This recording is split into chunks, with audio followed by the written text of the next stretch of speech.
Bonjour à tous, c'est Jean-Luc Haut sur sa chaîne YouTube. Aujourd'hui, nous allons parler des drones et surtout repenser la robotique militaire par les niveaux d'automatisation. En 2022, VAB, robots terrestres et drones aériens, avait la mission de reconnaissance. Alors, le concept d'autonomie militaire incarné par les robots tueurs ou les machines dites autonomes suscite autant de fascination que d'inquiétude.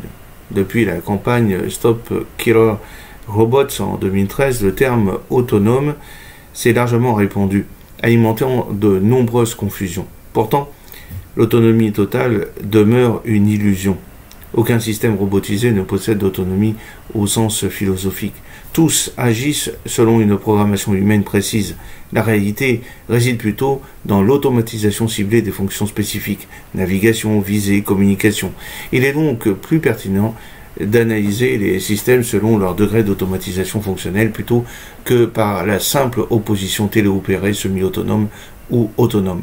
L'enjeu n'est pas de courir après une autonomie absolue, mais de renforcer la maîtrise humaine par l'automatisation pour des forces plus efficaces et contrôlées. Le mirage de l'autonomie est un concept flou et trompeur. Le terme autonomie appliqué au système militaire sans équipage est source d'ambiguïté. Dans son sens philosophique, être autonome signifie agir selon ses propres règles, définition qu'aucune machine n'atteint.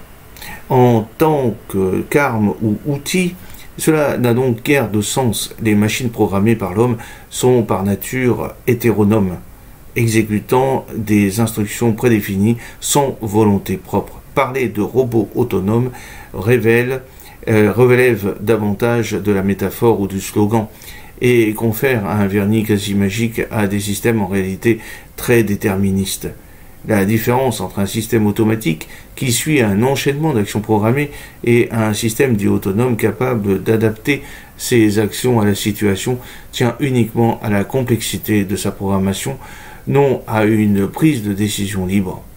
Concrètement, tout dépend de la qualité des données, de la méthode d'apprentissage des capteurs et de la puissance de calcul. L'autonomie revendiquée relève ainsi surtout d'un récit technologique utile pour séduire, obtenir des financements ou intimider l'adversaire. Dans les faits, les doctrines militaires ont longtemps classé les systèmes en téléopérés, semi-autonomes et autonomes. Ces catégories sont pourtant incomplètes. Que recouvre réellement le terme semi-autonome ? Cela peut désigner aussi bien un simple pilote automatique, par exemple un drone survolant un plan de vol, et puis qu'un ensemble d'engins capables de sélectionner une cible et d'attendre une confirmation humaine avant de tirer. Regrouper des capacités si disparates entretient la confusion. De même, qualifier un système de pleinement autonome est discutable. Aucune armée ne déploie aujourd'hui de robots sans supervision humaine totale. Cela impliquerait d'avoir créé un agent artificiel doté d'une autonomie absolue, un concept par essence subjectif et relatif.